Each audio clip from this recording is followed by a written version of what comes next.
오늘 우리는 성도의 정체성 얘기, 우리의 신분에 대한 이야기를 하려고 합니다. 바울은 하나님의 자녀인 우리를 하나님이 선택하셨고 예정했다고 말씀하고 있습니다. 주 예수 그리스도의 아버지께서 그리스도 안에서 하늘에 속한 신령한 복을 우리에게 복 주셨고, 창세전부터 우리를 선택하셨고 그분의 기쁘신 뜻대로 예정하셨다. 그래서 우리가 하나님의 자녀가 되었고, 하나님의 자녀인 우리들을 통해서 하나님은 은혜와 영광을 찬송받기를 원하신다. 이것이 사도 바울의 이야기입니다. 이 구절에 보면 하나님께서 저와 여러분들을 선택하셨다, 창세전에 예정하셨다고 이야기하고 있으면서 그리스도의 피로 속량하셨다, 구속하셨다고 증언하고 있습니다. 사실 전통적으로 교회에서 가르치는 구원에 대한 입장은 두 가지입니다. 첫 번째, 하나님의 주권이라는 큰 물줄기입니다. 다른 하나는 인간의 책임을 이야기하고 있습니다. 하나님의 주권은 예정이고 인간의 책임은 자유의지입니다. 행함으로 구원을 받게 된다는 이야기예요. 여러분, 우리가 어떤 착한 행실과 행함을 통해서 구원받을 수 있을까요? 이것이 세상 종교에서 가르치는 가르침입니다. 행함으로 구원받게 된다는 그 가르침, 거기에 대해서는 논박할 근거는 없습니다. 그래서 너 그렇게 살아? 그럼 지옥 가. 너 그렇게 착하게 살아? 그럼 천국 가지. 내가 천국 가려고 열심히 착하게 사는 것 아니겠어요? 이렇게 생각합니다. 그 논리는 반박할 근거가 하나도 없습니다. 그런데 문제는 도덕적 흠이 하나도 없이 경건하고 거룩하고 착하게 살 수 있을까? 사람들이 죄악을 하나도 짓지 않고 살 수 있을까라는 문제에서 걸립니다. 성경은 인간 스스로의 힘으로 의롭게 될 수 없다고 선언하고 있습니다. 죄 문제에 대한 해결 방법은 오직 그리스도께서 십자가에서 흘리신 보혈뿐입니다. 그러나 세상의 다른 종교들은 인간의 죄 문제를 스스로 해결할 수 있다고 주장합니다. 그렇지만 그 주장은 사실은 거짓이에요. 왜 그러냐면 인간의 동기가 사실은 정의가 아니기 때문입니다. 그러니까 사람은 스스로 의롭게 될 수 없고 거룩하게 될 수 없습니다. 그러면 인간의 행위로 구원받을 수 있다는 주장, 그 종교적인 가르침은 전제는 인간이 의롭고 정직하고 깨끗하다는 전제가 있기 때문에 가능한 것이죠. 그러니까 인간이 의롭지 않기 때문에 사실 이론적으로는 가능해도 실제로는 불가능합니다. 그런데 이론적으로 헷갈리는 것이 사실은 예정론이에요. 하나님이 누구는 구원하기로 선택하셨고 누구는 지옥 가도록 방임하셨다. 이론적으로 보면 헷갈려요. 여러분이 하나님이라면 그러겠어요? 내가 하나님이라면 다 구원받게 해줄 것 같은데. 누구는 구원받게 하나님이 하셨고 누구는 멸망으로 예정하셨다. 교리적으로 생뚱맞습니다. 누구든지 그 문제에 대해서 정확하게 이 대답할 수 있는 방법은 아무것도 없습니다. 사실 이 예정론, 누구든지 구원받기로 하나님이 누군가를 예정하셨다는 말에는, 사도 바울이 그렇게 주장한 것에는 전제가 있습니다. 첫 번째, 사도 바울이 예정론을 이야기했는데 그것은 이론적으로 옳고 그르냐, 이론적인 문제를 다루려는 것이 아닙니다. 두 번째, 사도 바울은 이 예정론 자체에 대해 결코 흥미를 갖고 있지 않습니다. 세 번째, 구원은 철저히 절대 주권자이신 하나님의 영역이라는 것입니다. 그렇죠? 하나님이 끝까지 신실하시기 때문에 은혜를 주시기로 작정하신 그분이 이제 끝까지 저와 여러분들을 은혜를 주셔서 그 어떤 이제 그 죄를 지었다 할지라도 믿음에 떨어뜨리지 않고 끝까지 구원해 주시겠다는 하나님의 작정과 은혜에 대한 이야기입니다. 그런데 우리가 교회에서 지금까지 들었던 이야기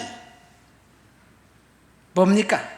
한 번 받은 구원은 영원하고 한 번 칭의되면 최후 심판까지 자동적으로 그 칭의가 연장된다.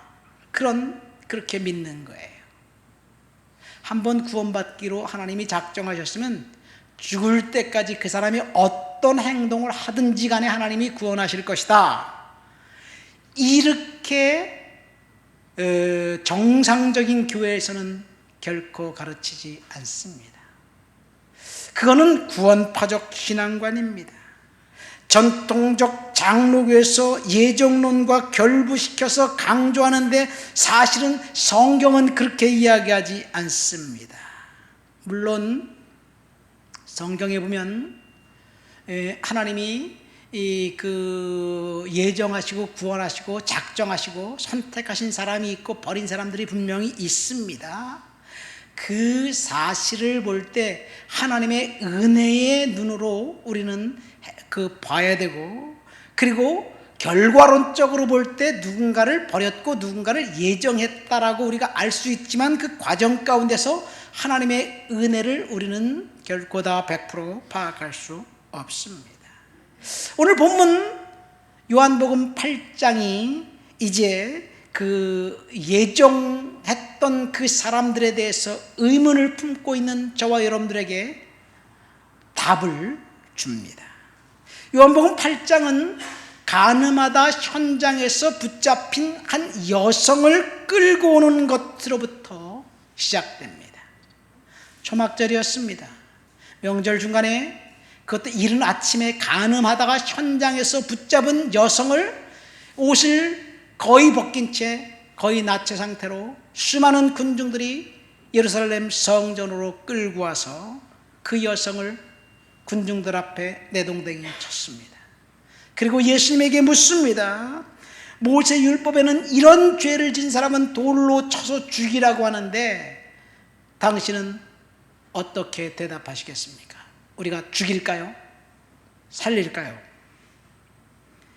사실 이 여성을 군중들이 예수님에게 데리고 온 것은 다분히 의도적으로 덫을 놓은 것이 분명합니다. 첫 번째, 간음의 대상자인 남성은 도망가도록 방조했습니다. 두 번째, 이 여성 한 사람만 끌고 왔는데 그때가 이른 아침이었습니다. 의도적으로 덫을 놔서 작당해서 한 여인을 올무에 빠뜨리고, 그리고 예수님을 이제 비난할 근거를 찾기 위해서 사람들이 그렇게 했습니다. 그때 예수님이 그 광경을 보면서 이렇게 얘기했죠.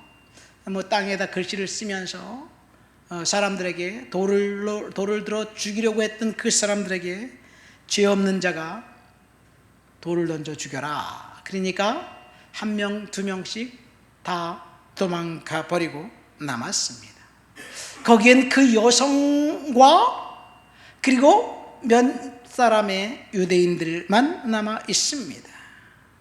자, 이런 상황 속에서 예수님께서 이제 예수를 죽이려고 대적했던 대제사장들과 그리고 바리새인들 사이에 논쟁이 있었던 것이 오늘 우리가 읽은 본문입니다.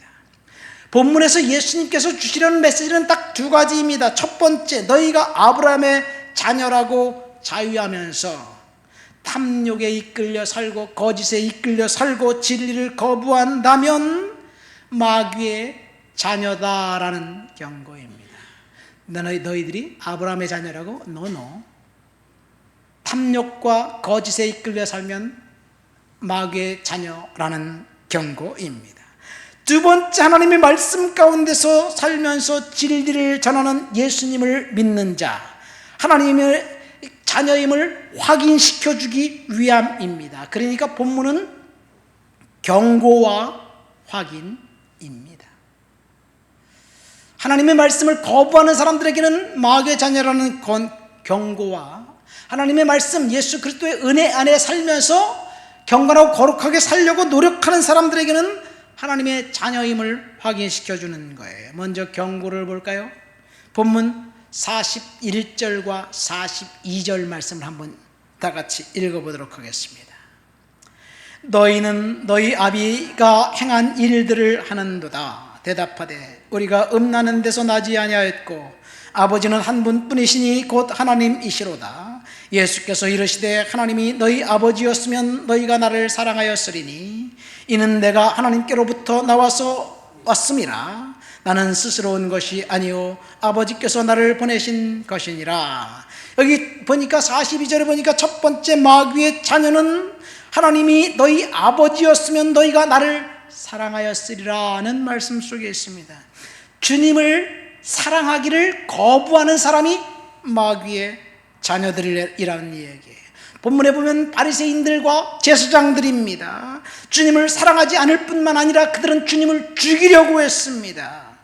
예수님을 죽이려고 했던 사람들은 마귀의 자녀라는 이야기예요. 여러분, 우리가 사람들과 얘기할 때 까닭없이 교회와 예수에 대해서 폄하하면서 핍박하는 사람들이 있어요. 예수님을 잘 모르는데 뭐가 그렇게 잘 아는 것처럼 예수가 무슨 마리아와 사이에 연문을 저질렀느니 어쩌니 저쩌니 온갖 추잡한 이야기를 다 해대는 사람들이 있어요.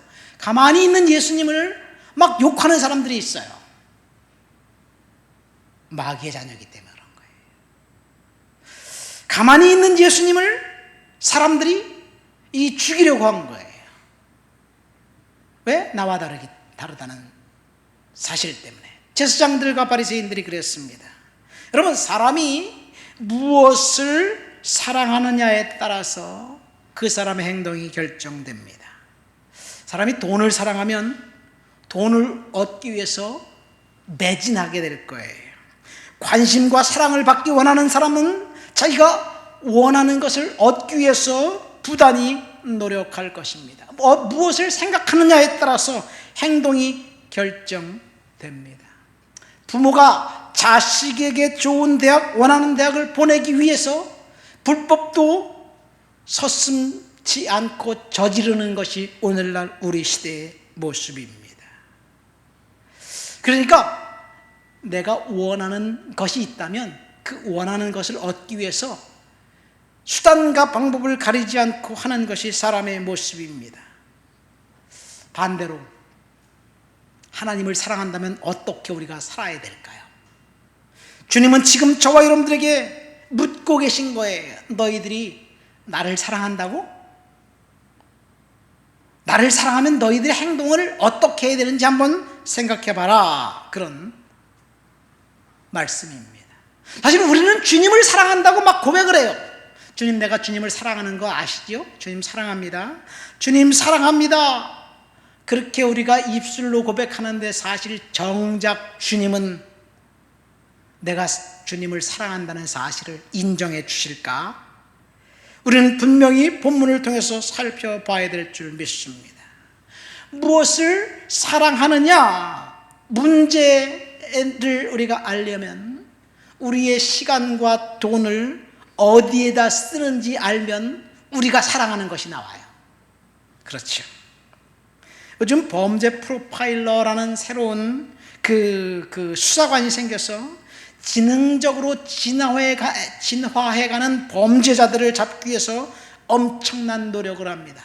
뛰는 놈 위에 나는 놈이 있다고 범죄자들은 항상 들키지 않기 위해 완벽한 범죄를 꿈꾸면서 최선을 다해 정말 열심히 범죄를 저지릅니다.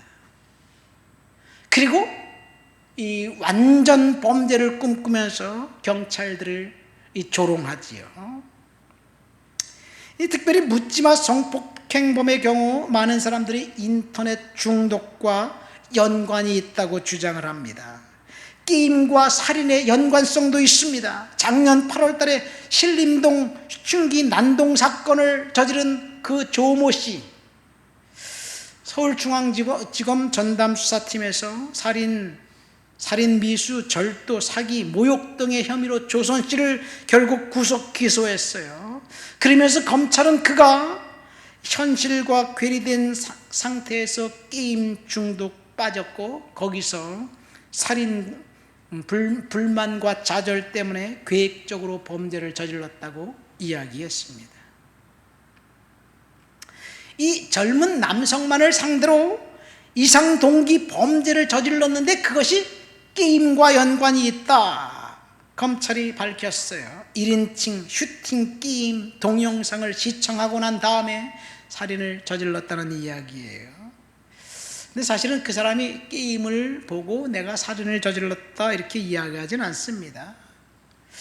물론 그가 삶을 추적해보면 아주 폭력적인 게임에 노출되어 있고 그렇게 가상현실과 현실을 이제 분별하지 못할 정도로 그런 게임 중독 상태에 있었던 것은 사실이에요. 심리학 분석가들과 수사팀이 그렇게 이야기하고 있으니까요. 물론 거기에 대한 반론도 있습니다. 게임 중독 현상보다 범죄의 원인을 왜곡하기까지 억지 끼워 맞추기 식이었다 이렇게 주장하는 사람들도 있습니다. 게임 중독이 살인을 저질렀다 하면 게임 회사들은 어떻게 될까요? 아니라고 계속해서 발뺌하겠죠. 모르겠습니다. 누가 옳은지 모르겠지만 중요한 것은 그 사람이 어떤 생각을 하고 있고 어떤 것을 하면서 시간을 보내고 돈을 쓰는지를 알면 그 사람이 어떤 심리 상태인지 우리는 알게 됩니다. 핵심은 무엇을 사랑하느냐에 있습니다. 사실 하나님을 사랑하는 것에 대해서 방해하는 것이 있다면 사실 우리는 하나님을 사랑할 수 없게 만드는 것이 사실 있어요. 그렇죠. 그럼 무엇이 하나님을 사랑하는 것, 하나님을 섬기는 것을 방해하게 만드나요? 대체적으로 돈과 권력, 하나님과 대척점에 있기 때문에 돈과 권력이, 특별히 돈 문제가 하나님을 사랑하는 데 걸림돌이 되는 것은 사실이에요. 그러나 성경에서 가장 크게 오역한 것 중에 하나가 돈이 일만하게 뿌리다라고 생각하는 거예요. 사실은 돈이 일만하게 뿌리라고 성경은 이야기하지 않고 있습니다. 돈을 사랑하는 것이 일만하게 뿌리다라고 말하고 있습니다. 돈 자체는 사실은 이 도덕이 없어요. 가치 중립적입니다. 그래서 돈이 문제가 아니라 돈을 사랑하는 것이 문제고, 돈을 사랑해서 그 돈을 부정적인 방법을 통해서라도 벌려고 하는 것이 문제입니다. 성경에 나온 돈은 만몬이에요. 만몬. 이 만몬에 대해서 다양한 성경이 다양하게 번역합니다. 어떤 성경에는 돈이라고 번역하고, 어떤 성경에는 부라고 번역하고, 어떤 성경은 만몬이라고 그 문자 그대로 했는데 소문자를 쓰고, 어떤 사람은 만몬이라고 해놓고 대문자를 쓰기도 합니다. 사실 만몬은 그 대문자예요. 사탄의 수하 중에서 가장 사악한 전사가 만몬입니다. 사탄은 하나님이 아닌 만몬을 숭배하도록 우리들을 부추깁니다. 이 만몬에 속은 사람들은 부를 얻으려고 거기에 집착하지요. 그래서 만몬에 지배받고 있는 사람은 돈을 많이 번 사람도 가난한 사람도 모두가 다 만몬에 의해 지배받게 되어 있습니다. 사탄은 하나님의 자리를 취하기 위해서 저당물로 만몬을 사용해서 사람들을 속입니다. 아무것도 주지 않지만 줄 것처럼 약속해놓고 사람들을 속입니다. 그러나 오해하지 마세요. 돈은 가치 중립적이고 도덕이 없습니다. 그래서 돈을 어떤 사람은 잘 사용해서 하나님의 영광을 위해서 거룩하게 사용할 수도 있고, 어떤 사람은 돈에 지배받으면서 하나님의 영광은커녕 자신의 탐욕과 욕구와 욕망의 도구로 사용하기 쉽습니다. 중요한 것은 어떻게 돈을 우리가 지배하느냐에 따라 달려있지, 돈에 지배받는 것의 문제입니다. 그래서 예수님은 하나님과 재물을 겸하여 섬길 수 없다라고 이야기하고 있습니다. 지금 우리는 바리새인들과 제사장들이 하나님을 사랑하지 않고 예수를 거부하고 죽이려고 하고 있는 그 사실을 우리 생각하면서 하나님을 사랑하지 않는 것이 마귀의 자녀라고 이야기하고 있습니다. 두 번째 마귀의 자녀는 43절과 44절에 나와 있습니다. 우리 한번 계속해서 들어볼까요? 43절 44절을 읽겠습니다. 어찌하여 내 말을 깨닫지 못하느냐? 이는 내 말을 들을 줄 알지 못함이로다. 너희는 너희 아비 마귀에게서 났으니 너희 아비의 욕심대로 너희가 행하고자 하느니라.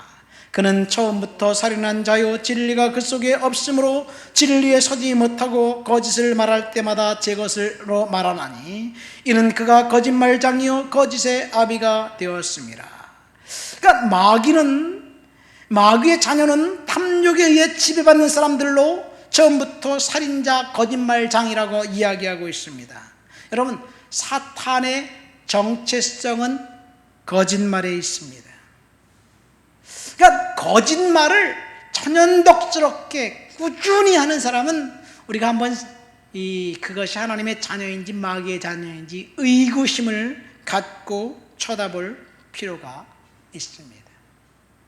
마귀는 처음부터 거짓말장이에요. 오늘 본문에 보세요. 예수님은 그는 거짓말장이요 거짓의 아비다. 처음부터 살인한 자라고 예수님이 말씀하셨어요. 에덴 동산에 아담과 이브가 살았어요. 사실 아담과 이브는 처음에 거짓말이 뭔지 몰랐어요. 그런데 어느 날 사탄이 찾아와서 거짓말로 이브를 그럴듯하게 속였습니다. 이브는 그 전에 거짓말에 대해서 들어보지도 못했고 거짓말이 무엇인지 알지도 못했습니다. 그런데 거짓말로 이브에게 사탄이 속였습니다. 그래서 이브는 일방적으로 사탄에게 속아 넘어간 거예요. 왜냐하면 거짓말을 몰랐기 때문에. 물론 이브가 갖고 있었던 탐욕에 불을 붙인 것, 그래서 탐욕 때문에 속았다고 할 수도 있겠어요. 사탄이 이브에게 뭐라고 거짓말을 합니까? 그 나무의 열매를 죽는다고? 너 죽지 않아. 너 그 나무 열매를 먹으면 네 눈이 밝아져서 하나님처럼 될 거야. 이렇게 이야기하니까 사탄은 이 이브의 연약한 부분을 가지고 유혹했고 결국 이브를 속이는 데 성공했습니다. 여러분, 사탄은 끊임없이 우리의 연약한 부분을 통해서 유혹하고 속이고 공격하고 있어요. 이것이 사탄의 작전입니다. 사탄은 거짓말쟁이입니다. 그래서 베드로가 뭐라고 이야기하고 있습니까? 너희 대적 마귀가 우는 사자같이 두루다니며 삼킬 자를 찾고 있다. 그래서 너희는 마귀를 대적하라고 이야기합니다. 사탄은 거짓말쟁이고 살인한 자입니다. 그러니까 우리가 거짓말을 하면 사탄의 자녀임을 스스로 증명하는 것이 돼요. 근데 한 가지 질문이 있어요. 목사님, 어린아이 시키지도 않았는데 거짓말을 하는데 어떻게 되죠? 그러면 그가 사탄의 자녀인가요? 내 아들인데? 내 딸인데? 말이 됩니까? 여러분, 이 어린아이들이 왜 거짓말하냐고 제가 이 설교를 준비하면서 가만히 생각을 해보니까 어린아이들이 어린 시절 자신의 기억력이 있을 때 기억해내는 것 첫 번째는 어른들로부터 들은 거짓말이더라고요. 보니까 어린아이들은 거짓말을 들으면서 살았습니다. 수없이 많은 거짓말을 들으면서 살았습니다. 생각해보세요. 인간은 근본적으로 선하고 올바르다. 모든 사람은 평등하고 자립적이고 죄 없이 태어난다. 세상은 즐겁고 안전한 것이다. 인간은 원래 자유롭게 태어났는데 지금 속박 상태에 있는 것은 누군가의 잘못이다.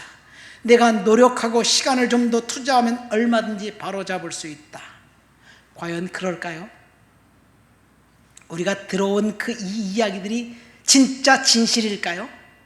어린아이들이 학교에 가면 거짓말을 진리라고 배워요. 우리 이준수 선생님은 이제 음악 선생님이니까 거짓말로 아이들이 뭐 진화론이 진짜다, 무슨 뭐 빅뱅에 의해서 무슨 세상이 바뀌었다 이렇게 말하진 않을 것 같아요. 여러분, 과학 시간에 아이들이 진리라고 듣는 그것은 다 거짓말입니다. 어떻게 우연히 생명체가 생겨났고, 어떻게 우연히 이 카오스 혼동 상태였던 이 온 우주가 갑자기 빅뱅에 의해서 카오스가 코스모스로 바뀌었을까요? 어떻게 혼돈이 질서정연한 그 코스모스 우주가 되었을까요? 아이들이 학교에서 배우는 학문은 거짓의 기초 위에 세워져 있습니다. 연예인들이 거짓말하는 거예요. 자기네 욕구를 채워주기 위해서 호소력 있는 말로 광고를 하는데 이 광고가 그럴듯해요. 아, 저거 먹으면 모든 병이 다 날 것 같아. 저거 먹으면 피부가 탱탱해질 것 같아. 거짓이에요. 과대 광고예요. 정치인들은 청렴하고 결백하고 도덕적으로 깨끗한 것처럼 이야기하는데 거짓입니다. 심리학자들은 행복하고 성공적인 삶을 오래오래 영위할 수 있도록 행동 방식과 윤리의식을 심어주겠다고 약속하는데 거짓입니다. 또 있어요. 내 운명의 주인은 바로 너다. 추켜 세워주는 심리자, 학자, 멘토의 그 말은 거짓말입니다. 그러니까 우리 사회는 지금 거짓말을 예사롭게 용납하는 분위기에 우리는 살고 있어요. 어린 아이들은 처음부터 거짓을 들으면서 살고 있습니다. 광고가 사실은 허위 광고, 과대 광고, 매스컴에 나오는 이야기들은 대부분이 거짓말입니다. 반드시 진실을 말해야 될 것이 있어요. 그것은 법정입니다. 그렇죠. 그런데 오늘날 법정은 거짓이 난무하는 곳이 되어버렸습니다. 변호사들은 사실대로 변호하지 않고 어떤 구멍이 있는지 그 구멍을 찾아내려고 혈안이 되어 있습니다. 또 사람들은 진실을 원하지 않아요. 항상 진실을 원하는 것 같지만 진실을 말해주면 상처를 받아요. 그렇지, 문정아, 너 참 예쁘다, 정말 잘생겼다, 이렇게 얘기해줘야지 좋잖아요. 진실을 말해주면 우리 진실을 말해주면 상처받아요. 미안 진실을 말해주면 상처받아요. 그래서 립 서비스라도 거짓말을 해줘야지 편안해지는 거예요. 그러니까 어린 아이들이 거짓말하는 이유는 거짓말을 들었기 때문에 그렇습니다. 배웠기 때문에 그래요. 그렇다면 왜 우리가 거짓말합니까? 두 가지예요. 첫 번째, 사탄의 영향을 받고 있기 때문에 그렇습니다. 두 번째, 거짓말을 하면 거기에 이익이 있기 때문에 그래요. 그러니까 어린아이가 지속적으로 자신의 이익을 위해서 목적을 가지고 거짓말하나요?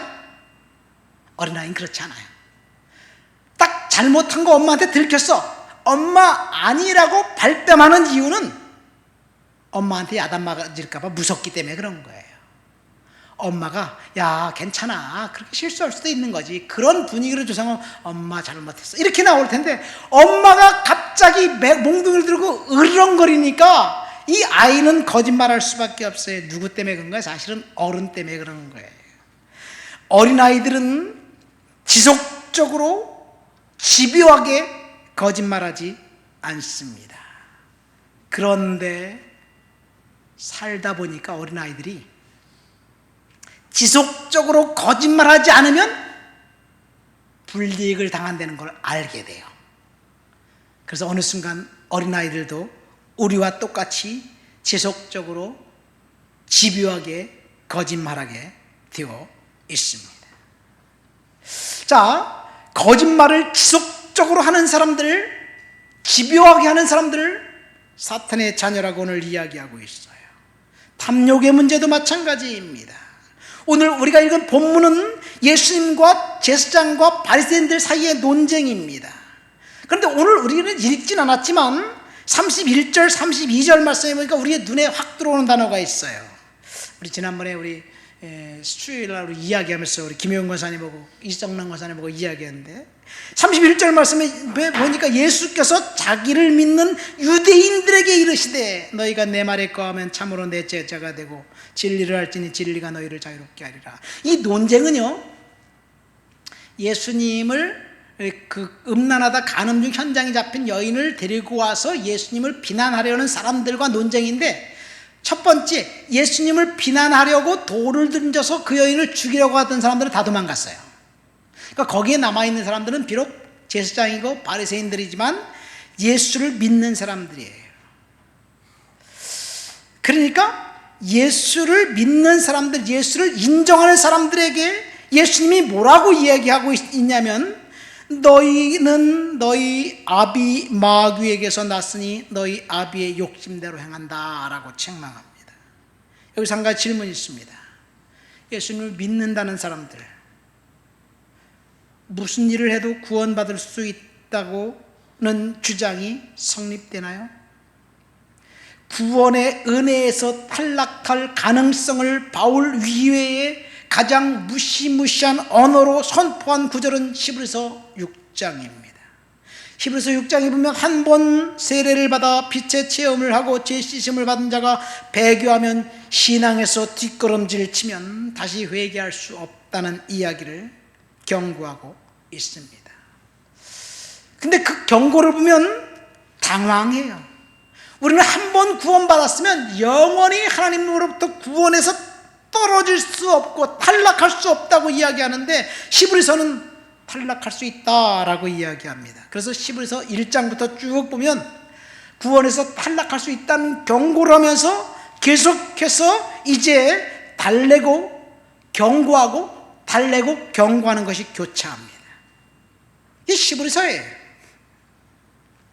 1장에서 보면 하나님의 아들 예수 그리스도의 복음을 요약하고 2장에 가면 이제 복음을 저버린 자는 멸망의 강물에 떨어질까 걱정이 된다 경고하고 있습니다. 그래서 그 경고를 하면서 주님이 또 그 위로해 주기 위해서 이 그 대제사장 멜기세덱 대제사장 기독론을 이야기하면서 그렇지만 이 괜찮다 이런 이야기를 계속하고 있습니다. 그러니까 성도들이 믿음에서 뒷걸음칠 때마다 하나님이 오래 참으시고 성령으로 그를 회개케 하시지만 번번이 선택의 순간마다 성령의 인도하심 따르기를 거부하고 끝까지 신앙에서 뒷걸음질 치면 언젠가는 되돌릴 수 없는 낭떠러지로 떨어질 수 있다는 것을 히브리서는 이야기하고 있습니다. 본문 47절 48절 말씀 보세요. 누가 마귀의 자녀입니까? 우리 47절 48절을 읽어볼까요? 하나님께 속한 자는 하나님의 말씀을 듣나니 너희가 듣지 아니함은 하나님께 속하지 아니하였음이로다. 유대인들이 대답하여 이르되 우리가 너를 사마리아 사람이라 또는 귀신 들렸다는 말이 옳지 아니하냐. 이 구절에서 누가 마귀의 자녀입니까? 하나님의 말씀 듣기를 거부하는 사람들입니다.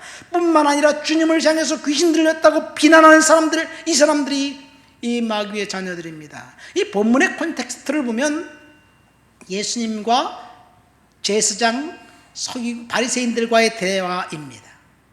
근데 바리새인들과 제사장들은 확신하고 있는 것은 우리는 아브라함의 자녀다 확신하고 있었어요. 그리고 그들은 예수님을 인정한 사람들입니다. 예수님 인정하지 않은 사람들은 슬금슬금 다 도망갔기 때문에 그렇습니다.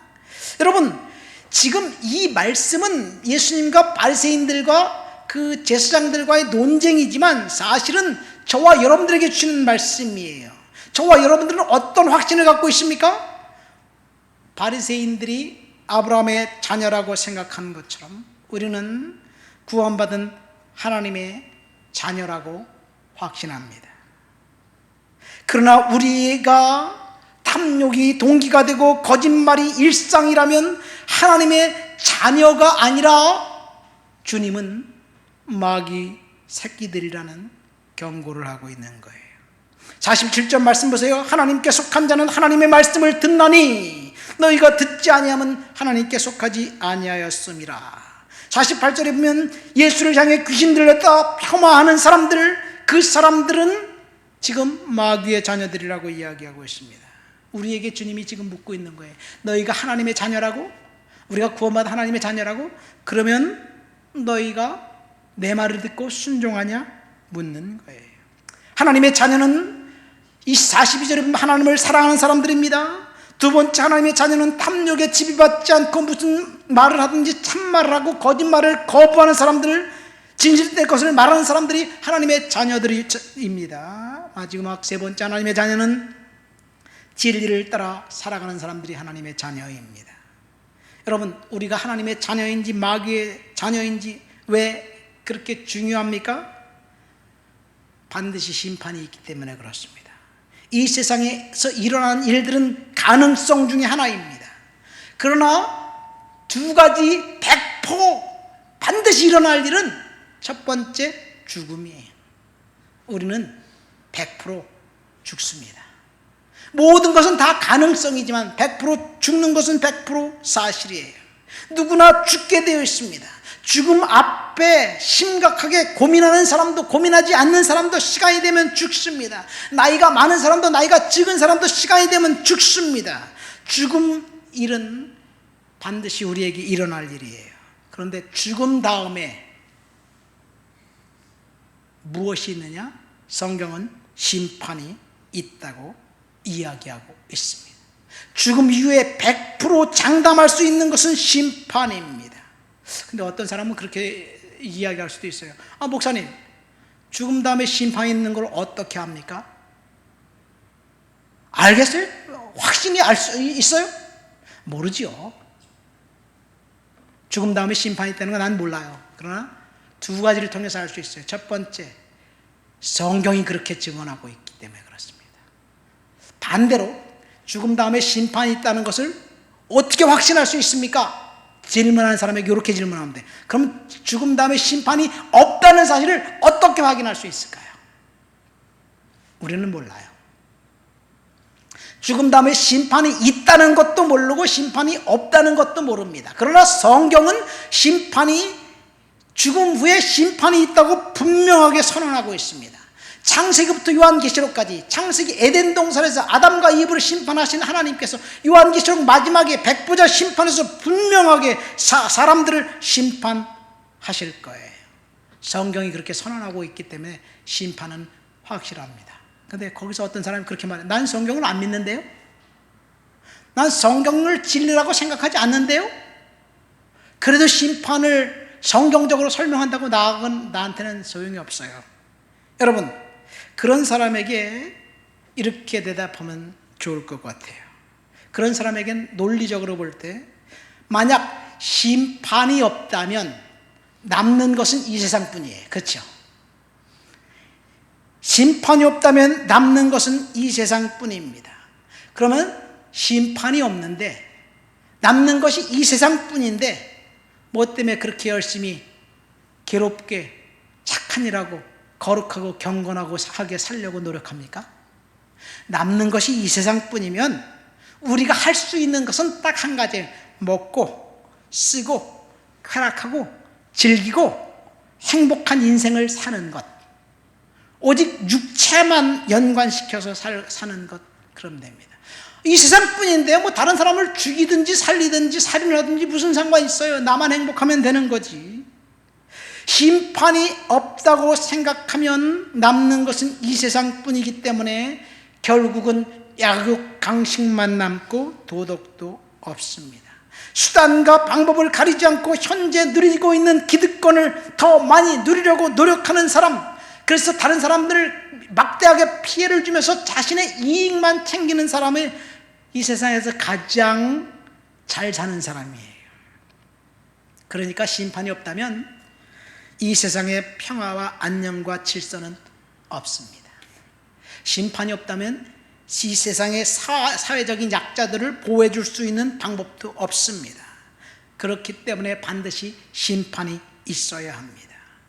왜? 심판이 있어야 자기 자신만 오직 위에서 살아가는 그 마귀 새끼들을 하나님이 지옥으로 쳐넣기 때문에 그래요. 심판이 있어야 연약한 사람, 그런 사람들의 인권을 보호해 줄 수 있기 때문에, 그러니까 심판은 하나님의 고육지책입니다. 말씀을 맺습니다. 오늘 우리는 하나님의 아들이냐 마귀의 아들이냐, 하나님의 자녀냐 마귀 새끼냐라는 제목으로 설교를 들었습니다. 우리가 본문을 통해서 알 수 있는 것은 두 가지입니다. 첫 번째, 바리새인들과 제사장들은 자신들이 아브라함의 자녀라고 확신했습니다. 그러나 예수님은 너희들이 아브라함의 자녀라고? 아니야, 너희는 마귀의 자녀야 라고 예수님이 말씀하셨어요. 지금 그것은 우리들에게 하나님이 경고하시는 거예요. 우리가 하나님의 자녀로 구원받을 확신이 있다고 너희가 한 행동을 볼 때 아니거든? 주님께서 그렇게 말씀하신다면 어떻게 하시려느냐는 질문입니다. 우리는 경건하고 거룩하게 주님 앞에 믿음으로 살아가야 될 줄 믿습니다. 우리가 주님 앞에 예정되어 하나님의 자녀들이라고 예정되었고 하나님의 자녀로 인침받았다고 생각하지만 마지막 심판 때 주님께서 뭐라고 하실지 마태복음 25장에 보면 알 수 있어요. 양과 염소를 구분하면서 주님께서 양 오른편에 있는 자들에게 이렇게 선포합니다. 그때 임금이 오른편에 있는 자들에게 내 아버지께 복받을 자들이여 나와서 창세로부터 너희를 위하여 예비된 나라를 상속받으라. 예비된 나라는 천국입니다. 그런데 그 자리에 또 다른 사람이 있습니다. 그 사람들에게는 이 저주를 받을 자들아, 나를 떠나 마귀와 그 사자들을 위하여 예비된 영원한 불에 들어가라고 말씀하셨어요. 지금 우리는 하나님 앞에서 구원받은 하나님의 자녀라고 생각하면서 우리가 경건하지 않고 거룩하지 않고 자기 자신만 위해서 살고 탐욕만 위해서 살고 거짓말을 위해서 살면은 하나님께서 우리의 믿음을 진짜인지 의심한다는 이야기예요. 그래서 우리는 하나님 앞에서 우리의 믿음을 점검하면서 거룩하고 정결하게 주 앞에서 살아가야 될 줄 믿습니다. 말씀을 생각하면서 우리 다 같이 통성으로 기도합니다. 하나님 아버지, 심판을 의식하며 믿음으로 살아가고 경건하고 거룩하게 살아갈 수 있도록 주여 도와주옵소서. 기도합니다. 하나님 아버지, 감사합니다. 오늘도 주님 앞에 나와 주를 높여드리고 주를 찬양하고 주를 예배합니다. 성령의 능력과 충만과 거룩한 역사를 아버지 허락해 주시옵소서. 믿음으로 살아가고 은혜로 살아가도록 주여 도와주시옵소서. 심판을 의식합니다. 심판하실 그 주님을 바라보면서 심판대 앞에 아버지 이제 인정받는 거룩한 영원한 나라 천국을 예비할 자들이라고 아버지 칭찬받는 그런 삶을 살아갈 수 있도록 우리들을 지켜주시옵소서. 주를 높여드리고 주를 찬양하고 주를 예배합니다. 예수님의 이름으로 기도합니다. 아멘.